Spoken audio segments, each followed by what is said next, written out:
I'll play it real quick. Or the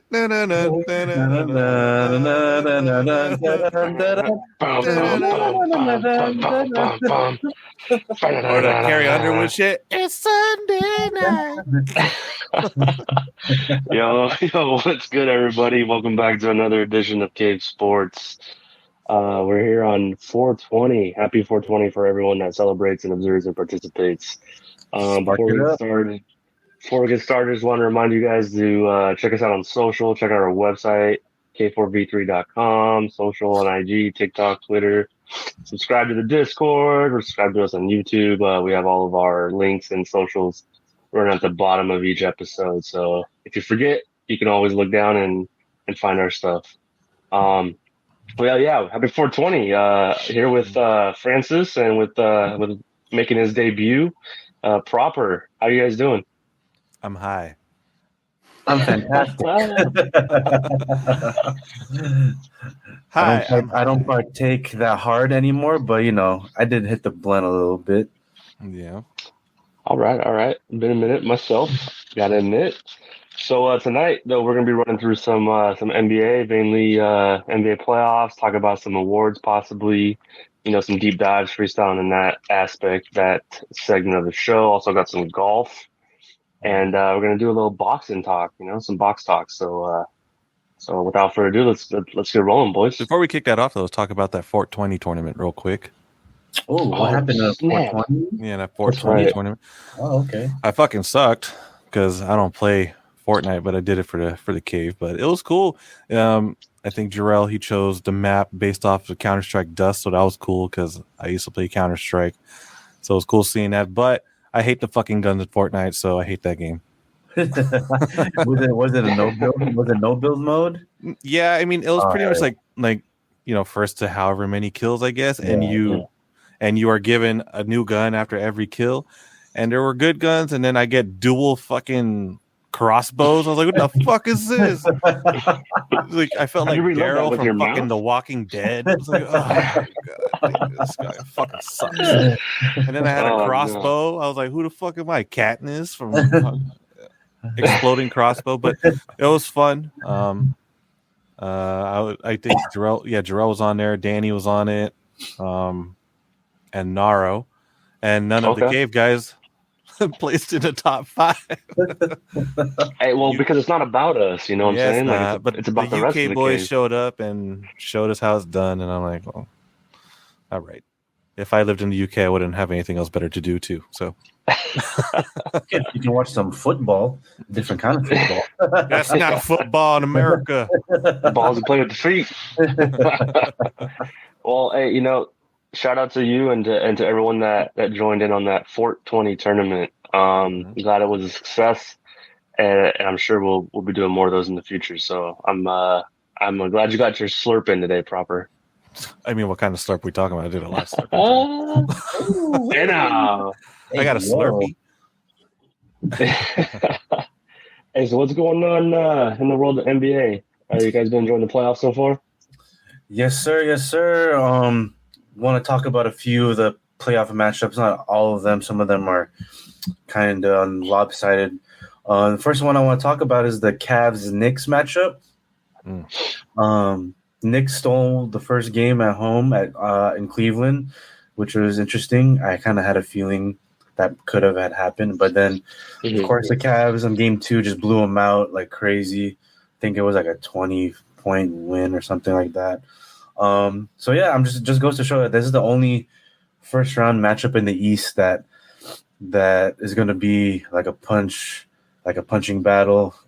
It's going to go to the end. I think this series is going to go 7 games with Cleveland coming out on top, but I can't say that for sure because the Knicks are also really well-rounded and coached by Tom Thibodeau. I'm sure Jermaine knows about your boy Tom Thibodeau.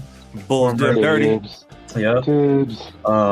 But yeah, what do you guys think? Who do you guys think has the edge in this series, and what is your prediction of how many games this might go? I think the Cavs have the edge still. I like the Cavs, especially with Donovan Mitchell there. It shows that it works. Yeah, it works for him, and it's a it's kind of a whack team to be on unless you're LeBron, right? But yeah, I think the Cavs still have a good chance. I think, the Knicks are definitely going to put up a fight. So I think we could see this go at least 6 games. I think that's a realistic way to put it. Just, you got two teams that are not that great, but one of them's got to be better than the other somehow, right? Yeah, yeah. I do think the Cavs are going to take it in 6. Nice, okay. What about you, Zach? Yeah. What do you think? I think this might be the year for the Knicks to make a little bit of a run, honestly. Mm-hmm. Would be nice to see that, too. Yeah, we haven't seen it in quite some time since I think when I was first watching basketball back in the late 90s. They were good, but we had a little run with Melo. Just couldn't quite get over that hump in the playoffs. Another these two teams to me are like the most evenly matched in the first round for the East for sure. I guess it's kind of obvious because it's 4-5, but like even their styles of play, I think like they clash well. Yeah. That first game, I watched a lot of that game. Donovan Mitchell took over, or tried to take over at the end there. But who was it? Was it Brunson? Brunson, yeah, had a nice little, not a game winner, but he sealed the deal. Yeah. I think that was a great pickup for the Knicks there. He kind of had some plays that I was like, I didn't really expect from him. Especially down the stretch. Haven't seen a lot of his game, to be honest with you. But he definitely opened some eyes in game 1. And then game 2 was like that classic Knicks performance. And I think we'll probably mention this in a different series later on when we're getting through this. But it was like you come off that high of that game 1 win and like stealing a game on the road and then just shit the bed in game 2. Yeah. Which is like classic Knicks. Yeah, you see that happen all the time, though. Like, just they had a great game 1 and game 2 is like, what happened? I know you guys are Laker fans, but that's what I was going to talk about it. Yeah, I was watching that game. I was like, Jaws out. We'll get there. We'll get there. So I think the Knicks ultimately take this series. I think Knicks in 6. I think that might be actually something that starts trending after this after this playoff run. And then the winner of this faces the winner of Milwaukee and Miami, right? Correct. Yes. Okay. That was another game 1 that was like surprising. That was the one that Giannis went out, right? Yeah, he kind of hurt his back, but I'm not worried about the Bucks. They're going to figure it out. They're going to beat the Heat. Yeah, it looked like they were handling them pretty well last night. So yeah, Knicks in 6 for me. Cool. I like to hear it. Next matchup I want to talk about is the Clippers versus the Phoenix Suns. Great series. I think this is a really good matchup in the West too. I mean, all the matchups in the West besides Minnesota, Denver are really good. You got the Suns; they're not very deep, but when you got D-Book, CP, and Easy Money Sniper. You don't really need to be that deep. And it's crazy with the Clippers. They're like kind of the opposite right now. Although they have PGs out, Kawhi, for some reason, is sitting out game 2 with a sprained right knee.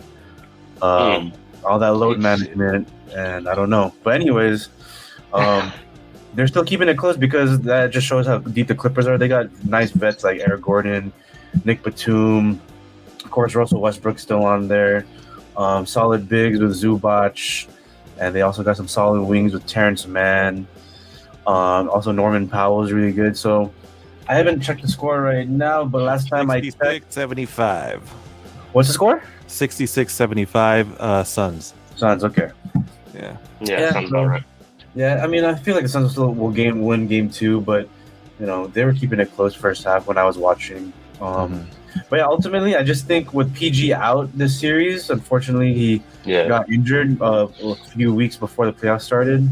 Pandemic P. And then with Kawhi, Pandemic P's out, and then Kawhi didn't get his permission slip signed by his uncle. Couldn't play tonight.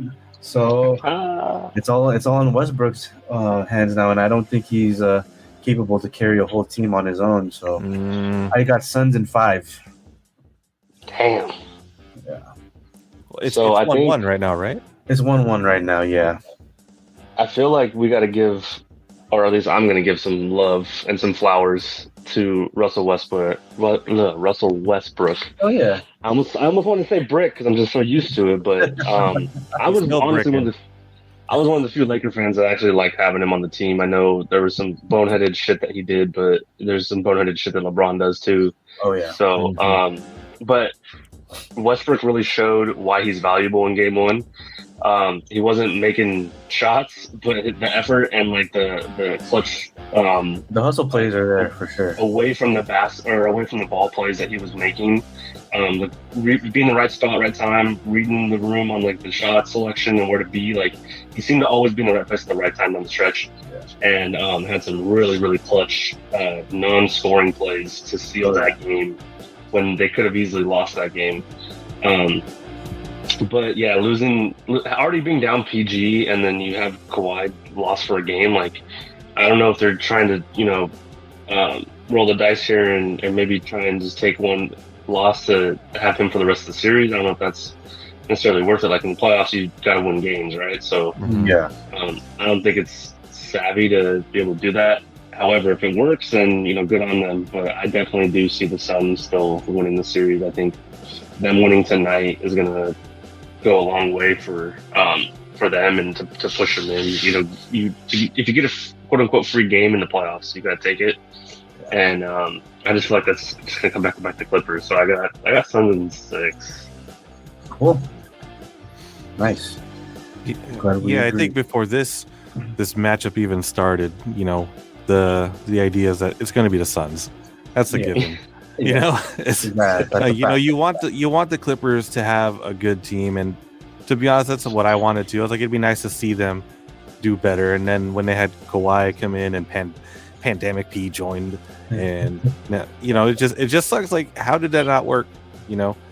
But it's just like it's the Clippers. It's like that is that fucking curse that they have. So it sucks. But it's something. So I mean, the obvious choice here would be the Suns, but it'd be cool. I think it'd be a cool story because just to see the Clippers beat them and like fucking give fuel to Russell Westbrook because before the Lakers shit, I actually really liked watching them play with, especially OKC, dude. He was good, and it's just you watch him play with the Lakers, like what the fuck happened? Like you knew he was like not playing very well, but you didn't know he was terrible, and that was the shocking part. Yeah, man. I was so excited when he came because I was looking. I mean, I knew he wasn't like a 3-point threat, but his pull-up midi, like on the break when he was on OKC, was incredible. So I just thought he could somehow get that back in some way or some form. But even his mid-range was not going down at a clip that's effective and efficient. So the Lakers had to do what they had to do, and he's in a place now where he fits, where he starts, but he doesn't finish the games, and he's cool with it. It definitely seemed like to me that he didn't get much rhythm when it came to like getting in a position to hit that mid-range jumper in transition, because it seemed like it was on Braun and AD to decide whether or not they wanted to play up-tempo or slow it down on any given night. I just never felt like he got in sync with that. And so, like, he really thrived, from what I remember watching him, was like with the second unit, especially like when they put him on the bench, had him coming off as a 6-man. Because he had younger dudes to run with, and they all were on the same page, and that's when he was like a lot more effective. And especially on the defensive end, if he's the only one running around putting in, quote unquote work, I could definitely see him getting tired of that. So I'm not super surprised, but that he's fitting in better with the Clippers. But I personally like Russell Westbrook, and I liked him since he was with UCLA, so I'm glad he's thriving, to be honest. Yeah. That's why for me it'd be nice to see, obviously, like I said, the obvious pick here is the Suns. But it'd be cool to see the Clippers just beat him and just see what that does for Russell Westbrook. Because I think LeBron changes everyone how they play every time they come in. I think that's the number one thing. Like, he's probably like, no, you can't do that shit. Go stand outside for a 3. Russell's like, I don't shoot that shit. So I 100% believe too that if you play with LeBron is gonna fucking tell you how to play outside of your comfort zone. So yeah, and if you can change it, if you can adapt, then it works. See you, yeah. But if you can't, then you gotta kick rocks. Yeah. All right, I think we got a prediction for that series. Let's move on to a series that I really like as well, the Sacramento Kings versus the Golden State Warriors. Ooh. Man, the Warriors are so bad at home this year, and it just proves even more so in the playoffs for losing the first two games. And yeah, I mean, but now, I mean, last time I checked, they're winning by like 10, even without Draymond and that suspension. But yeah, I mean, the Kings are really good, but the Warriors are the Warriors, and I think it's gonna take another Goliath type of team like the Suns or the Lakers or someone of that stature to take down the Warriors. And the Kings are good, but they're too young still. I think Warriors win this in 7 games. I think the only road game they win is that 7th game in Sacramento. Ooh. So, that's my prediction. But yeah, I mean, Mike Brown got the Kings Coach of the Year. Props to him. He got the young Kings to like buy into his system and his beliefs of defense first, and you could see it. That dude, Davion Mitchell, like he's all over Steph Curry, and he's strong. Mm-hmm. He's making it really hard for Steph Curry to get his shots off inside the 3-point line. Steph is obviously going to get his shots off no matter where outside the 3-point line. But if you can limit him to that at least, then you might have a shot. And yeah, Sabonis is playing really well. De'Aaron Fox is being the guy that the Kings drafted him to be. So yeah, it's going to be an exciting matchup. But yeah, like I said, Warriors in 7. I think Steph and Clay are just going to be too much down the stretch when the playoffs start getting really tough, and they're the seasoned vets, and the Kings are the new boys on the block. I think it's the battle of the Bay, right? The Kings. It's a great matchup, but like you said, it's the Warriors. You know, the Warriors are going to be the Warriors at some point in this series. But just to touch and give credit to the Kings, you know, shout out to Mike Bibby. Yeah, my favorite Kings player. Not Jason Williams. Jason Williams too, but okay. Bibby. All right, Bibby. No, but what do you guys think that the Kings are doing well in the first 2 games? Like I said, you got De'Aaron Fox. He had like almost 40 points in the first game. Yeah. Like, so what are the Kings doing so well for 2 games? Like they got something figured out on the Warriors, and obviously, like you said, the Warriors are going to be the Warriors, but that means they got to figure it out too against the Kings. What do you guys think the Kings are doing so well against these guys? Definitely the defense for sure. I mean, when you watch the rotations and how they're playing Steph off pick and rolls, and when they send the double, they're on time with the rotations. Obviously, when the Warriors are kicking out of a double, the ball's going to swing, and it's up to the defense to keep up with that swing, and they are keeping up as of right now. And the first 2 games that I saw, at least, the third game that's going on right now, they're down bad right now, I think. Huh? Yeah, they're kind of down by 19. Yeah, well, Steph was just being Steph hitting crazy shots. I think the Warriors are controlling the offensive boards too, is giving them second chance points. Kevon Looney is a big X factor for this game, just grabbing every rebound and just kicking it back out. So basically, that's how the Warriors are at an advantage when they get the O rebound, and then it's a scramble because the Kings are just like closing out, and then a shot goes up, and then the ball bounces anywhere to whoever, and then it's a scramble, and then that's when Steph and Clay can get those open shots. But yeah, I mean that's what I think. What the Kings are doing well is just they're just locked in on defense, and if you can do that, you have a chance to beat the Warriors.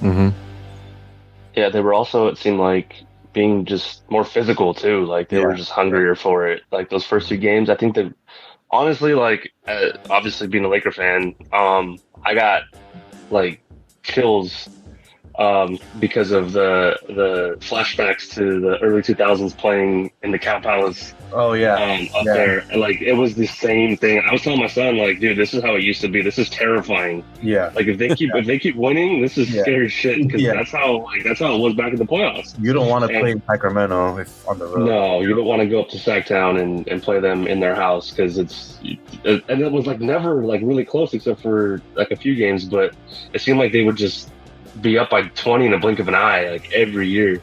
Also, shout out to my favorite king, Peja Stojakovic. Okay. Yeah, Doug Christie can kick rocks. But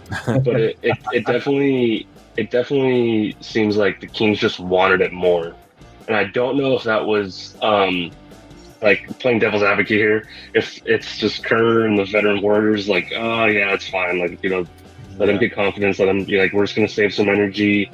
We're gonna go home and where we play better.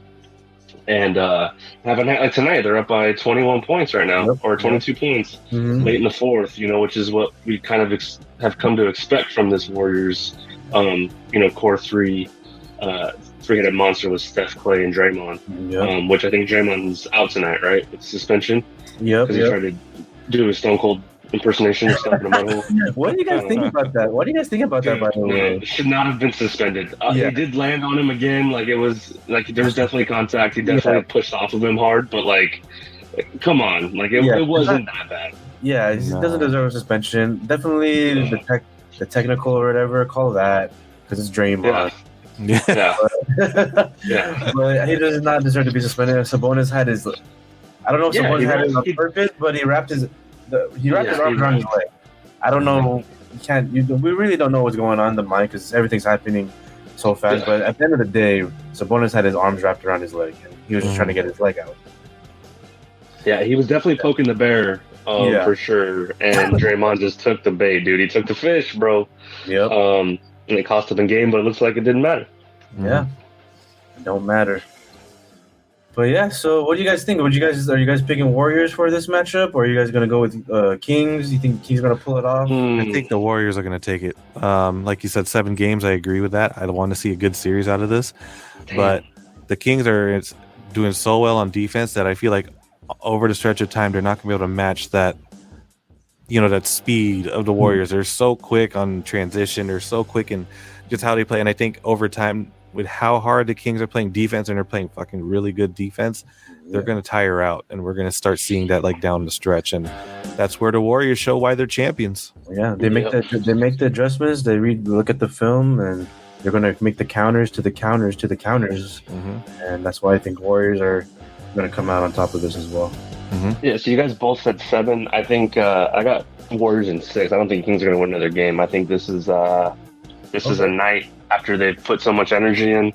I think the Warriors win these 2 at home, and then they go to Sacramento and steal a game. It's going to be probably a close game. I'm thinking like a last minute or last couple minutes shot by Steph that puts them ahead too far ahead, and Kings don't know what to do with themselves, and then they come back to Golden State just absolutely defeated and then get blown out in Game 6. So I got Warriors in 6. Cool.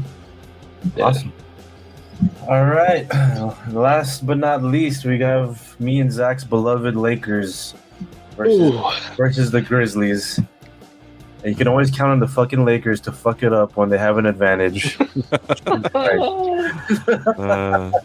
I don't really know who to put the blame on either. I mean, I guess AD. I mean, he had a fucking rough night. Just awful shooting performance. He was shooting awfully, but they're like double teaming him and sending the triple like from his back side. So depending where he's posting up, he's getting doubled from the top, and then the triple is coming behind him, and he's not recognizing it fast enough. And then plus, at least from what I'm seeing, no one's really diving or cutting to help him out. They're just like kind of waiting for him to pass it out. And I just feel like you got to make a basketball move to help, because you're at advantage now when the defense is doing a double or even triple team. You're at an advantage, but they're not finding it. I don't know why. They were able to figure it out Game 1 and Game 2. They just shit the bed with Ja out. So I think it's going to be another close series. And I just feel like the Lakers are just being biased as fuck. Obviously, Lakers in 7, baby. Prop, what do you got? I think Lakers are going to win that series. How many games? Depends on how long it takes them to fucking get it together and when it matters, because you saw in Game 2 where they had that game. They had it. Ja goes out and you're like, okay, here's the opportunity. And for some reason, they couldn't get it together. So I was like, dude, you guys played so well in the first game. Yeah, exactly. And now you guys are playing without their best player. So why can't you? It's just the Lakers being the Lakers, like you said. Exactly. But I do think, you can't ever count out LeBron as long as he's on the team and he has his super team going on. But, I think the super team word is probably dead now with the Lakers because it's LeBron's team. And, like I said, you can't really count that guy out, especially against the Grizzlies. You think this guy's going to allow himself to go against the Grizzlies? Yeah. So, fucking teddy bear, Build-A-Bear. Yeah, So I mean, I feel weird saying this, but like I've seen this happen with LeBron teams in the past. Because like now it's kind of on our side. But I think Dylan Brooks is just talking too much. I'm getting Lance Stevenson vibes again. Yeah. I feel like LeBron is just going to go fucking nuclear the next game at Crypto. I'm not worried too much about Game 3. I'm more worried about Game 4. I think Game 3 we're going to come out and lay it all in line for a dub. But Game 4 kind of worries me because it's like that's the game before going back to Memphis. Yeah. If we can get strong performances in Game 3 and 4, this is probably not coming back to LA if I had to guess. But I hope I really want Lakers in 5, but I don't think it's going to go that way. I think it's going to be Lakers in 6 as well. We just need them to make their shots. Like if you're on the Lakers and you're not AD or LeBron and you get the ball and you're open, like, you got to make that. I don't care who you are. Yeah, efficiently we do. Like like everyone knows it. Like we know, like we're talking about it. Like you've got a job to do pretty much when the ball's not in your hands, and that's like when you get it, make it. Yeah. Obviously, it's obviously easier said than done.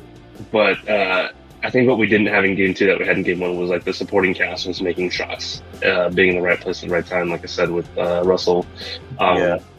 And they were hitting the shots that they needed to. I caught the tail end of it because my son had a game. I was kind of following on my phone. I wasn't really watching too much, but like of the live actual game, it was more of like following like NBA, like on like the updates on like the game time or whatever it is. But when I got home, I think we were within 8, and we had the ball, and it was like, okay, we can get a basket here. We're down to 6, maybe even 5, get a stop. Like there was still like 2.5, 3 minutes left, like plenty of time. And just those shots that were falling in Game 1 weren't falling in Game 2. So when you make those shots, it silences the crowd. When you get Austin Reeves out there and Riyad Shamura making shots. Riyad Shamura went off Game 1. Just took the air out of that building. Just took the air out of the building, and that's what you got to do when you're on the road. You got to have those moments, because like LeBron is exciting, so he's going to still get the crowd up. AD's still exciting, he'll get the crowd up. But like when you get those guys that aren't supposed to be, hitting those shots at that time, because it's usually on AD and Bron, that's when you like suck the life out of a building. Yeah. Lakers in 6, got to come out strong. Game 3, I'm really looking at that Game 4 though. Game 4 to me is now the most important game of that series.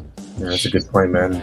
They gotta string some games together. That's kind of been their problem all season. They play really well one game, and then next game they shit the bed, and play really well another game, and then play okay next game. It's just not a lot of consistency. But it's the playoffs. It's a new season. Let's hope they string it together. But this is what the sitting out has been used for. This is what the talk has always been about. The trades were made for. They're made for the playoffs. They're made for a run. You got to make the run. Now you got to just do the job and string together some good sets throughout the game, throughout each quarter, and just win every quarter. Yeah, for sure, man. All right, fellas. Well, that's all I got for NBA. Looking forward to talking to you guys on later episodes when the other rounds start coming about. But let's switch it over to some golf right now. I know the Masters just finished. Jermaine, I know you're our golfing guy over here. Yeah. What you think? What happened, bro? Man, when Brooks was number 1, I was like, I'm down. Let's go. Let's go live. Let's go. Because this is the fire that could start ignite to shape up the PGA world officially, and the PGA is great. I'm not trying to take anything away from it, but what LIV is doing is showing that the game can be so much more. And for when we were growing up, we all said, "Fuck golf. Golf is boring." Like it looks boring. Yeah. And LIV is the ball doesn't move. Yeah. and the LIV is putting like new life into it. They're fucking having artists at the fucking at the matches and the tournaments. It's crazy. It's cool. But at the end of the day, when we go back to the Masters, we didn't know if they were not even going to allow these LIV players to come on. And then they were thinking about it, but from what I heard, like all these major tournaments, they're not really associated with the PGA. It's like its own entity, like the Masters, it's its own entity. All the tournaments are? Not all the tournaments, the majors. So all the majors. I think all the majors except obviously the PGA Championship is obviously one major that's associated with the PGA, but like the US Open, the Masters, what's some other ones that I can't really think of right now? Ryder Cup. Yeah. Pebble Beach. Yeah, so those are all Open. Yeah, those are all not affiliated with PGA officially. So anyone from LIV and PGA can join those tournaments. But yeah, me and Jermaine were kind of talking about it in the Discord. We are fully team LIV. Okay. They're getting that bag, and they're putting some life into golf. I'm not a huge avid golfer, but I like to go out once in a while with the homies, and been out with Jermaine a few times. And yeah, LIV is doing a great thing for the sport, and it's giving it, like what Jermaine said, giving it some life, adding some culture to it. Because before, it was like an old man white sport for rich people. Now LIV is kind of tailoring it to, golf is for everybody. Like, you don't gotta be rich. You can go hit up the local municipal course to get your game going first. Yeah. And then from there, like, you can style your shit out now. I mean, like, Nike's coming out with fresh golf gear. Malbon is doing like stuff with Nike. They're making it like golf is becoming this whole other like trend or a culture, I should say, compared to what it was when I was first introduced to it, when my dad was playing when I was like 5 years old, 6 years old. Yeah, it's becoming more attractive for the young crowd to get into it. It's like, undefeated doing golf shit. I'm gonna go get some golf shit. Wasn't there like an undefeated golf bag just came out? Yeah, I got him. Hell yeah, I had to. Of course, your ass would. I had to. I was like, that's the hype beast in me. I need that shit, But then I pulled it out in the box. It's like, it's almost too nice to use. But just going back to the PGA Tour, it's the Masters in particular. It was nice to see that, but then. It was crazy. We thought that Phil Mickelson was coming up too. It was like, shit, this guy's in the top right now. He made a little run there, didn't he? On was it day 3, day 4? Day 4, day 4. And I kind of wanted that story to unfold because remember in full swing, Rory straight up said, "Fuck you, Phil." And I'm like, that's fucked up, Rory. Like, come on. Like, Phil's a fucking legend. Like, let him get the bag, dude. Like, and he's an old man. And dude, he got so much money out of that. If I was at the tail end of my career, I'd be like, fuck it. Let me go get that $300 million bag and just play golf, Yeah, because regardless whether they win or lose and LIV, it's like a contract, like NBA or NFL. Like, you could go 0-16 in the NFL, but whatever you sign, that's what you're gonna get. And that's what I like about LIV. It's offering an opportunity to not even just like big timers, but like people that are having a hard time getting into the PGA. You could maybe try it at a LIV tournament and see what happens. So speaking back on that, like the Masters, great, and John Rahm did fucking crazy. Like he was down he was below too. I think like he was like what, 5th at one point, and he just clawed his way back in. And I wanted Brooks to win because that comeback story too from that documentary. After watching that documentary, you kind of see the other side of it and all these other guys who jumped ship. But I also think it's funny because Phil still gets the last word on Rory after he said "fuck you, Phil," because hey, Phil Clay saying you didn't make the cut. Rory didn't make the cut, dude. It's crazy. He was a favorite to win. Like I did put some money on this. Of course, I'm the sports bets guy. I just threw a little money. My boy Johnny told me like, yo, put some money on these LIV guys. They're trying to come out. And sure enough, I forgot who I picked, but it was like Cantlay and of course Brooks Koepka was one of them. And Brooks was looking nice for 3 days, and then day 4 he went like 3 over or something, and that's what allowed John Rahm to come back. That's because Cantlers plays so damn slow. I know, dude. I was so mad. I heard about that shit. Yeah, man. The memes were funny again. It's like it's another Bryson DeChambeau incident. But yeah, Zach, I know you're fairly new to playing and all that, but I don't know if you have anything you want to put in on the Masters or just talk golf, man. Let's talk about it. So you guys keep talking about LIV and how you guys love LIV. Shout out to LIV for winning the tag titles with Raquel. Oh wait, no, this isn't WWE, huh? Hey, seriously though, you know, I haven't been following too much on the LIV and the PGA thing. So you know, I'm kind of surprised to hear the love for LIV. I hear there's a lot of negative. It's just because they're backed by the Saudis, and it's just like, come on, man. You gonna get mad at that and go to Chevron after this? Yeah, I know. You're gonna be mad. You're still wearing Nike that's made in a sweatshop, so what? Yeah. All right. Selective outrage. That's what I was getting at. Was that, you know, the backing by the Saudis. I know there was rumblings, you know, not to just interject some wrestling in here, but there was talks of WWE were heavily pursued by the Saudis. And a lot of people are calling it the Saudis' attempt to like sports wash the world, to try and like make them trying to make people like not pay attention to, like, you know, the stuff that they do in their country behind the scenes and all the negative criticism that gets. But you know, a way that I was thinking about this though too was like, you know, if they're trying to make an effort to actually put a good product out for the world to consume, like why all the hatred right away at it and not like let's see how this plays out, you know? Like I feel like there was a lot of quick and immediate hate right out the gate without even seeing what it could possibly be first, you know? So with all the chatter about the LIV guys being in the Masters and how you guys are pulling for them, I was like, okay, so maybe, you know, there is something to this LIV golf, you know. So I don't know if you guys can speak on like what they've been doing, you know, to help the game so far since their announcement they're going to be an entity in the golf world. I think what they're doing is just they're making it more fun. Like I said, they have artists performing at the matches and shit, and it's just like it's like a mini festival with golf going on in the background, you know. Yep. So that's what's cool about it. But I think the reason why there was so much people also mad about it, if we want to take the Saudis out of it, is golf is a purist sport, you know. Everyone's so pure about it. Like everyone's like, no, the swing has to be like this. Not like basketball.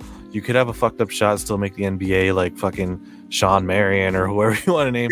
Yeah. But in golf, you notice that everyone is chasing that perfect swing because that's what golf is about. It's a pure sport. And you have so many people that when you try to come in and try and change it, people are like, what the fuck are you doing? You know, this is perfect the way it is. And so now they're pulling everything. I was like, it's backed by the Saudis. Don't back them. But I just don't see how the fact that the Saudis are backing it is really a reason why to hate on it. I think people just don't like the new change to it. I think more young people are open it. I think the outrage is coming from most of the older people that are just like, I don't like this, you know. But I would like to see them on TV. I'd like to watch some of their stuff on TV because I've never seen it on TV. I just see like clips and stuff like, oh, okay, that happened. It's interesting. But kind of just moving on from that, I just want to talk to you guys about like Zach, you played golf for the first time at a country club. I want you to talk about that because I never really got to ask you how it went for you. Damn. Well, okay. Yeah, so I was a last minute replacement for one of our charity outings that we have here in my city. We have an organization, Costa Mesa United, and they help fund youth sports in the area. And so our little league participates in their golf tournament every year, and I was asked to be a sub. And it was fun. I sucked, dude. Golf's so hard. Yeah, it's hard. You know, I come from more of like a baseball background. So like that swing, like it wasn't as bad in terms of like the effort to put into it, but like the little intricacies of the golf swing are so frustratingly fucking like annoying. And the stuff that you have to do to hit the ball where you want it, because the ball don't move. Like you can get supplied power from a pitcher that throws hard because the ball's coming at you hard, and you don't have to swing hard all the time to hit the ball square and hit it far. You just have to have a nice fluid motion and the right angle on the ball, which is kind of like golf, except like you're supplying all the power via the club head and hitting it just right. So having never, I think we golfed before that twice, Jermaine. We did night maybe golf, twice. Yeah. We did night golf. And I think what a way to make this guy go golf for his first time, but in the dark. I could see shit in a glow in the dark ball. Said, here, I got you a glow in the dark ball. Let's go play. Man, it was cool to be out on a course that I've heard about for a long time, and it's private. It's a country club, but it's also cool because my grandmother-in-law has a house, and that's on the golf course, but like on like the outside of one of the holes, near the riverbed, and like her backyard. When you go down her backyard, it goes onto like the golf course itself. So we've been able to watch like fireworks shows there on 4th of July. We've had a bunch of Easter shows, so we had Easter this past time. So being on the other side of like the backyard was like a cool experience. It is, right? And I had a lot of fun, dude. Like it was a lot of fun, and I know we haven't been out to the range in a while, and that's something I was committing to for a long time. That WrestleMania kind of took all the energy out of me. It kind of set me back with being so involved in Little League baseball. But yeah, we'll definitely get back out there because I want to be able to, like, if I get the chance to play on that course again, definitely improve and have a better showing. But yeah, those golf, I've definitely finally come around to it, and I've committed to playing it a lot more and getting as good as I possibly can. So.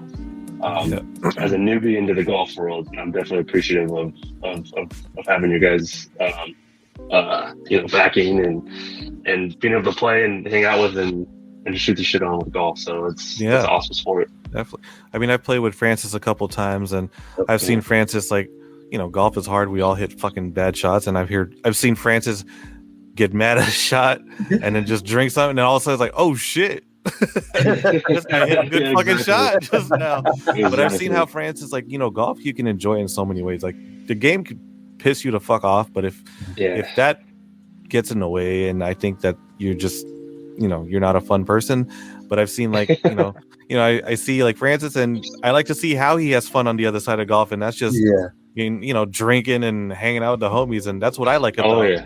That's really what draws me into golf, because it's a social thing for me, and I get to fuck around and get frustrated with my homies and laugh at each other. Like, damn, it's fun. What did we play, Jermaine? It was just us two that one day. Industry Hills with that Korean dude. No, they were hella cool, but it was just one of those days where just like after like maybe the 6th hole, I was, you know what? I'm just gonna start drinking and just swinging. If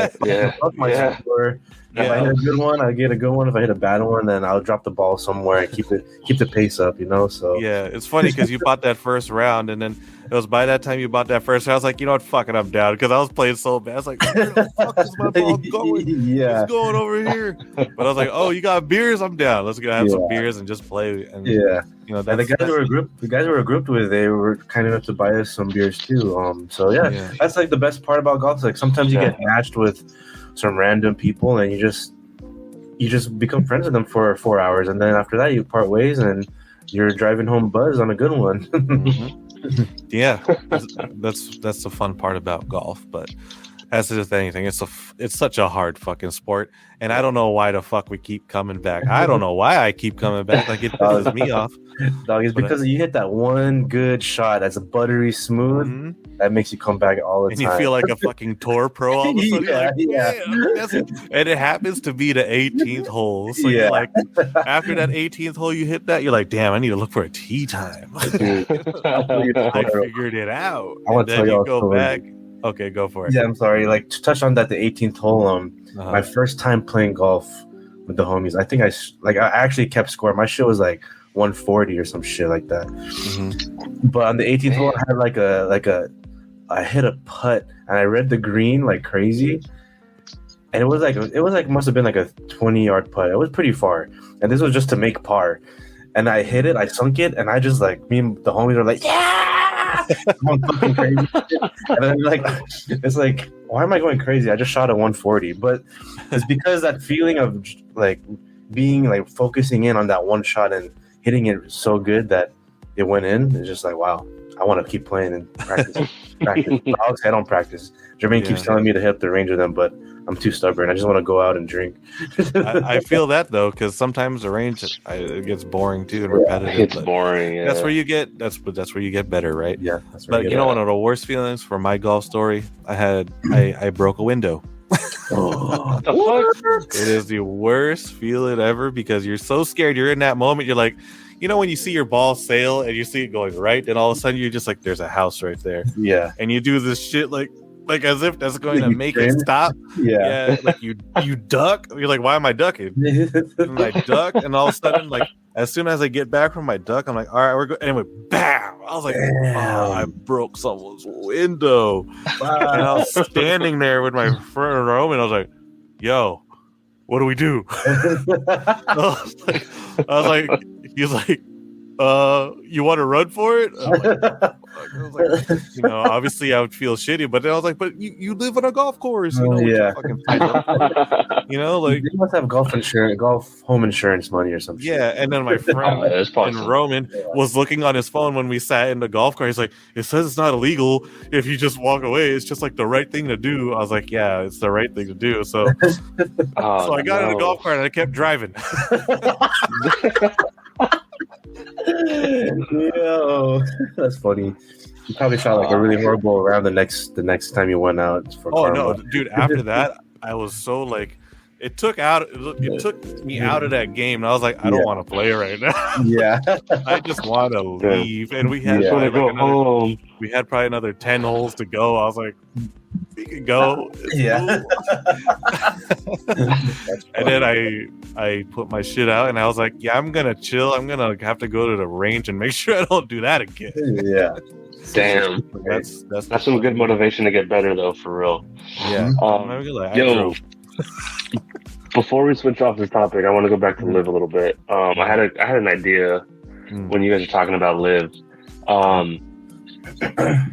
and just to be like staying on what we used to talk about on here, you know, to compare it to wrestling. Is this like golf's version of WCW versus WWE now? Like, is this like, is this going to be the two companies that are going to be battling against each other in this sport, like for ratings and just to bring something different to the sport and see, like, you know, how it goes? Obviously the PGA, like you said, has been ingrained in golf's history like forever now, and LIV being the newcomer, like, it's probably not going to be something that takes over, you know, quickly, but like, is this kind of a comparable situation?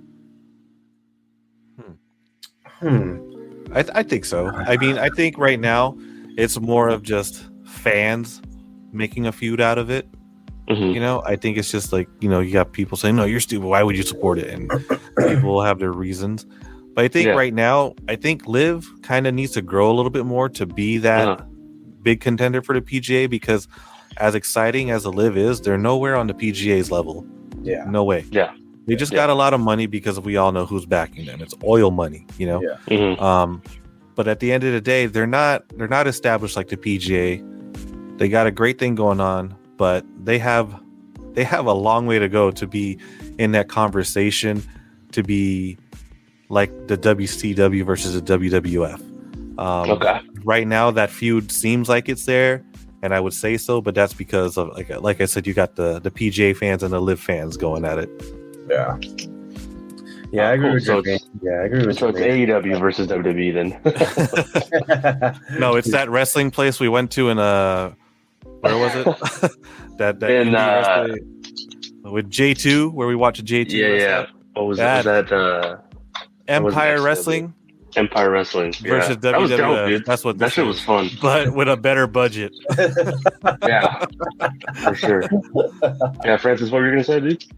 No, I was just gonna say, I just want to touch on what Jermaine said. And, like, I agree. Like, it's not quite at that level yet in terms of like not legitimacy, but stature. Because WCW was still really good. Like I remember as a kid, like I'm gonna catch both. Like, I'm gonna watch WCW and WWF. That's how I was too. Yeah, and a lot of the WWF's wrestlers came from WCW. Yeah, exactly. And vice versa. Yeah, but LIV for some reason they're just not on major channels right now. I don't know. Okay. Maybe of course media has something to do with it. They're blocking them because they know they're Saudi back, so everything's on YouTube now. So there's a lot of politics with that too. PGA is it's deeply rooted. I'll just say that. Interesting. So a lot of gatekeeping over there too. So we'll see if LIV can jump those hurdles and punch PGA in the mouth and do a suplex on them or something. But until then, they're just a competitor in the market as of right now. Yeah. And before we go into the next topic for boxing, I just want to say, if the main complaint is just the Saudis, then stop using Google, because Google is from backed by the Saudis too, and you better be using fucking Ask Jeeves or something. I don't know. I think Jeeves is dead, bro. Yeah, but it's just like, hey, you said go use Bing, motherfucker. You don't like the Saudis? Well, Google, go be using Google. Go get a Hotmail, not a Gmail. Dude, Ask Jeeves was the shit back in the day. Do you remember doing that? Got a butler on that page. I was mind blown, dog. Like, you can tell me all this shit about my report right now? What the heck? I'm like, this motherfucker Jeeves knows a lot of shit. How is this possible? In this box? In this little computer box? Yeah. I know you were touching yourself before you came here. I was like, how the fuck did you know that? How can I not get caught masturbating? Oh, okay. Off topic, guys. Off topic. Jeeves is the homie. Period. That's the bottom line. I miss Jeeves. How do I improve my stroke? I miss there you go. Hey, what? Yeah. Oh man. Oh fuck, dude. That's so awesome. What are we talking?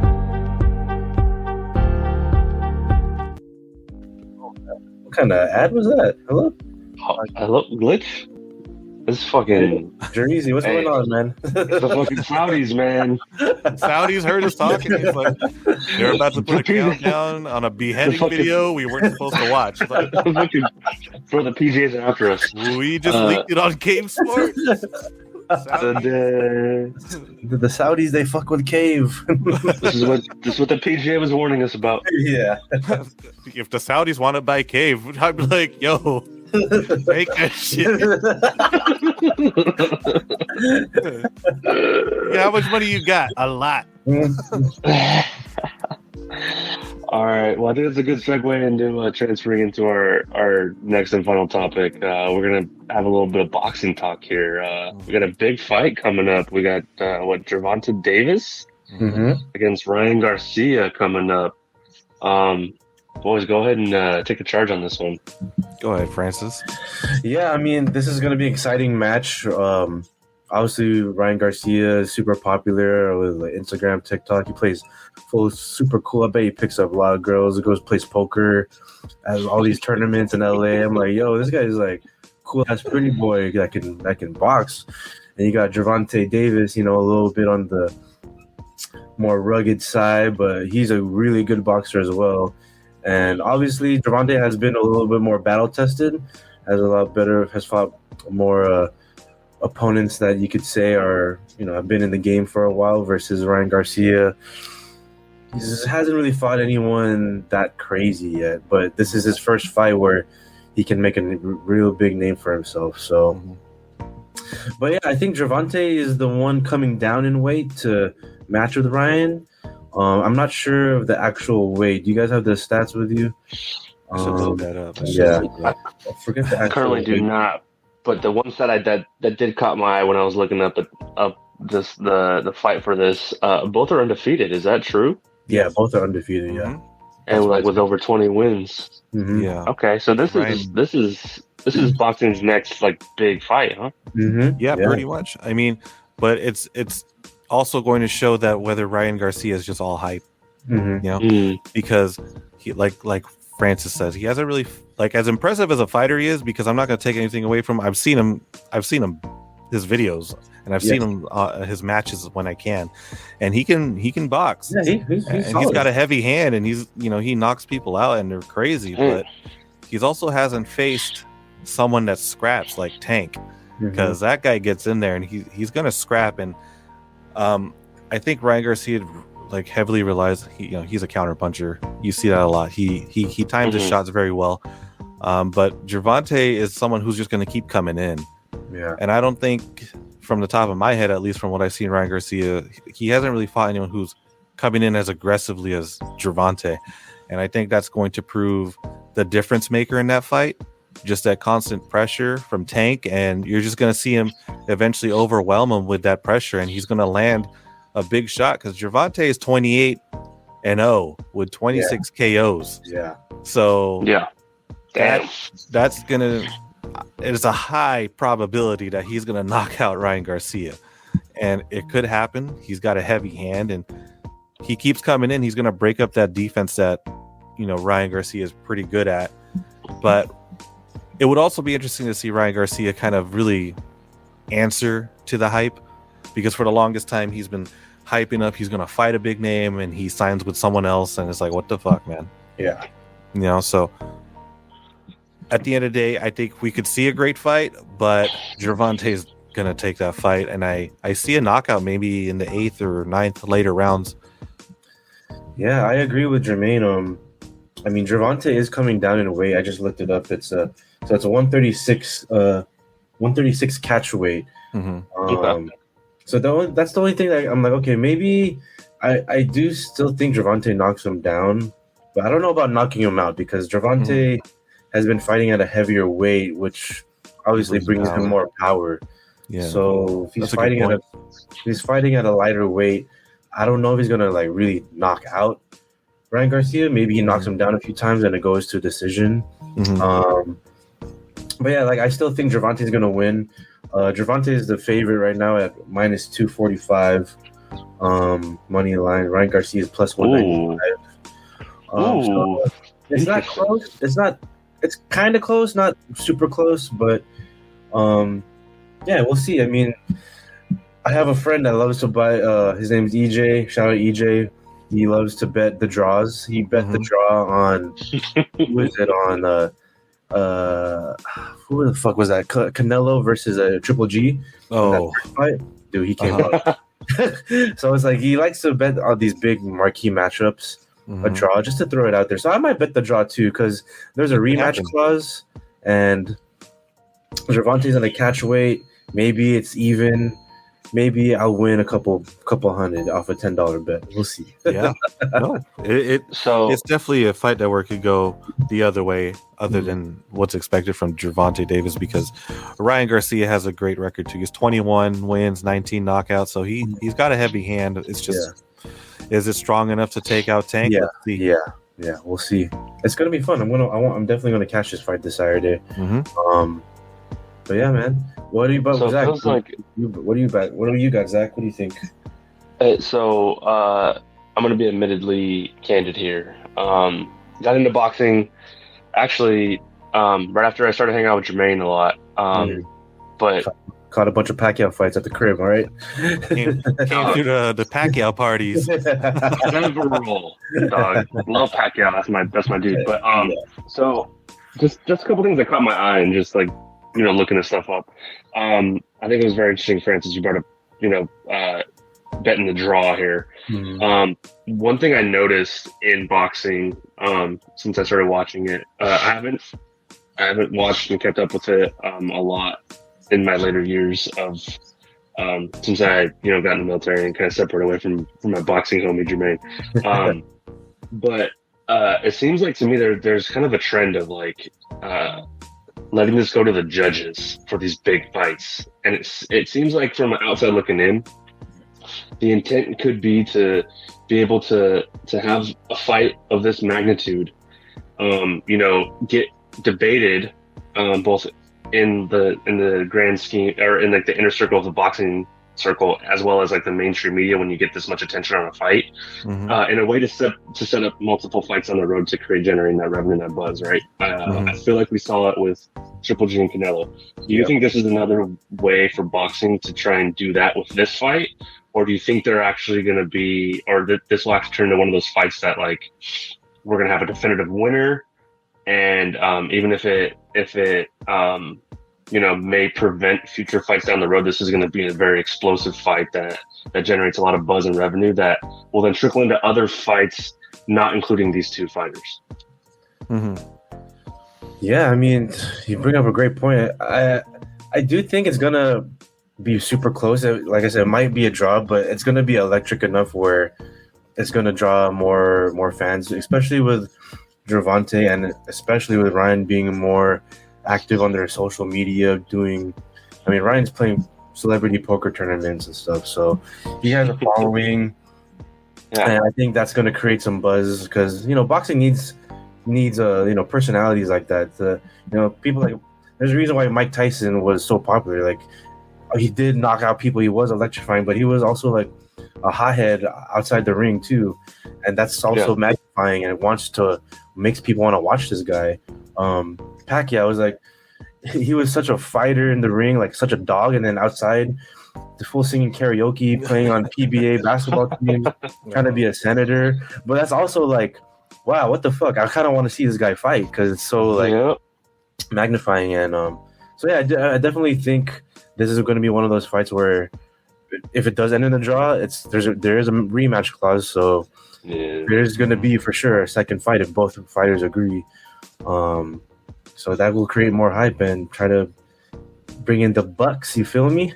Well, boxing is, everyone knows, it's not a clean sport. Behind the scenes, there's always money being thrown around for some sort of gain, and I think there's, like Francis said, there could be a draw because of that rematch clause, because behind closed doors there could be a discussion like, hey, if you guys do a draw and get a rematch, we can pay you extra, and sort of like, so we don't know exactly behind the scenes. There's a lot of money involved, like I said. Money talks. So people are gonna play. If there's money in play, they'll be like, okay, you can't, someone's gonna, there's, like I said, there's a huge possibility that there is stuff going on. I mean, that's with any sport. Facts. But boxing is like not as I would say, they're not trying to hide it. Exactly. Yeah. Exactly. Like, they're trying to hide it, but they're like, we'll tell you a little bit. Maybe. So, the main headline that I saw when I was searching this up is this is a fight to save boxing. That was said by De La Hoya, who's also obviously promoting this fight heavily. Do you think that's as big as this fight is? Like from your guys' perspective, do you think that this is one of those fights that the sport needs, and that it will help them inject new life into this? I know that there's a heavy following behind Ryan Garcia, but like I said, I think it could benefit a lot of the sport if it's as clean as possible, without having to finagle stuff to get a second fight out of this. Because naturally speaking, like if you get Gervonta Davis, if he wins by knockout again, then it's like that's the guy we want to watch his next fight, no matter what, to see if he's going to knock somebody out again. Kind of like that Tyson effect, right? Whereas, like, if Ryan Garcia, like, does he really need this fight? He still has a massive following. I saw 5 million on TikTok, a huge social media following. That he's going to have fans no matter what, right? So, that being said, like, do you really think that this fight is worth being billed as the fight to save boxing? Go for it, Jermaine. I'll there's potential. If it could really go to where people want and not where like a draw and people will suspect like that's bullshit. If they can let them fight and just let them fight and let someone really come in and try and get a win, I think it could, because like I said, these are two undefeated fighters with a great resume as far as like knockouts go, and it's the new generation of boxing, really. And this is going to prove if the next generation really has some substance or it's all hype, you know. So I think this fight will definitely show that. It's whether, you know, Gervonta Davis has definitely, I feel, has proven himself. But as far as Ryan goes, he's shown that he can be in the ring. Now it's about, can he hang with the like top tier fighters? So as far as the match to save to save boxing, it needs to be a big match like with Canelo in it or something. It needs to be that kind of fight. Okay. Francis, what you got? Yeah, I was just gonna say about the same thing too. I think it could potentially save boxing. It's been a while since we've had a marquee matchup. I think the last one I caught was Tyson Fury and the heavyweight match was Tyson Fury and Fury and cool. Fuck. Tyson, is that fight where Tyson Fury pretty much like got knocked down and it was like lying down on the floor? Oh, Wilder. Deontay Wilder. Yeah, that was the last like crazy boxing fight that I watched. And I don't even know how long ago that was. Was that like, you know, though that fight was so dumb too because of fucking Deontay Wilder. He said he lost because the shit he was wearing walking to the ring got him tired. I was like, shut the fuck up. You chose to wear that stupid ass shit. He wore some like King's Knight armor or some shit, right? Or some crazy wild shit. I called it too. Like I remember when that fight was gonna happen, I was like, Deontay's gonna gas out. They don't call him the Bronze Bomber for nothing. Well, because all he wants to do is throw bombs. Yeah. And by like the 4th or 5th round, you see like, and you see Tyson Fury like jabbing him. It's like, okay, let's go. Just fucking boxing him. He's letting this guy go like tired because it's going to be hard to like put down a big motherfucker like Deontay Wilder because he keeps coming. He's gassed out, but he keeps coming. Yeah. But that guy relies so heavily on a knockout. And that's why it was fun to watch though, because like you said, was it Tyson Fury fell down and then you're like, oh shit, and he got up like he was the Undertaker. I was like, oh, it was like the ref was about to say like he was like at 8, 9, and then he just got up and stood up right away. Like, what the fuck just happened?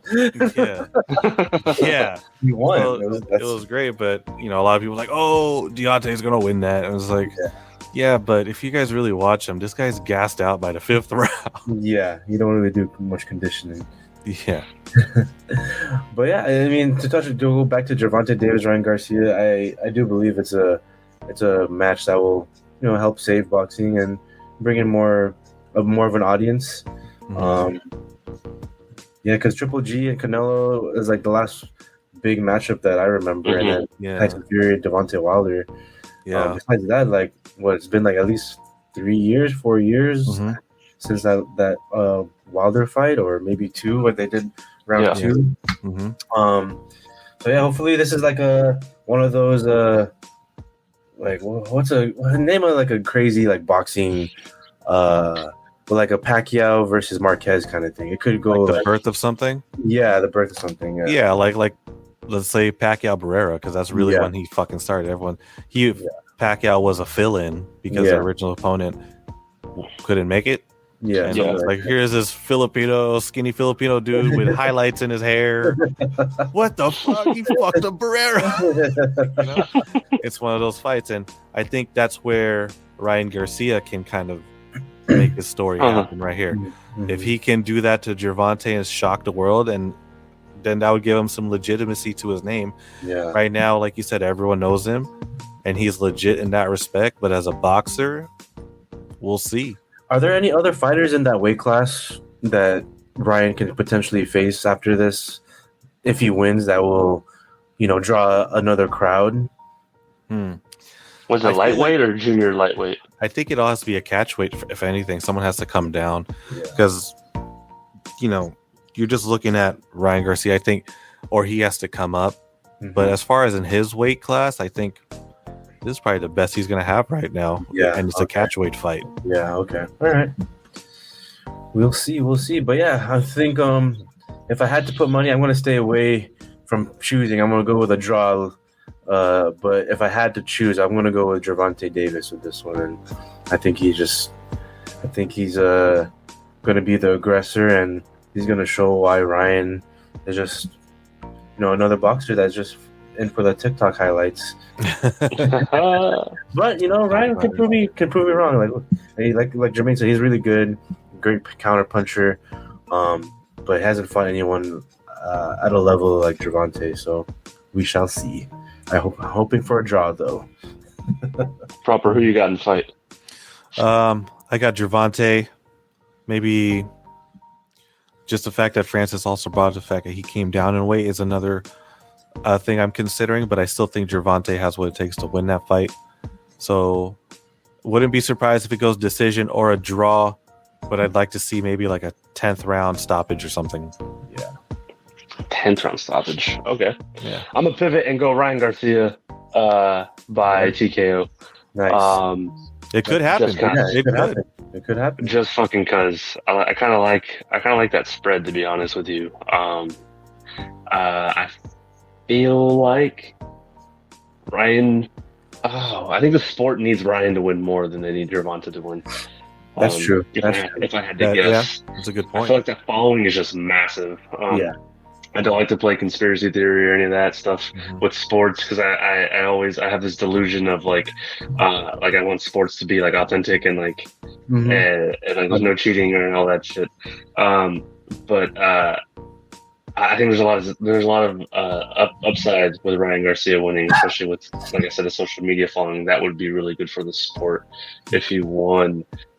However, another knockout by Gervonta Davis would be kind of fucking cool. There's only been 2 wins on his career that have not come from knockout, which is fucking impressive. Yeah. Because like to me, like that was one of the most exciting things about boxing.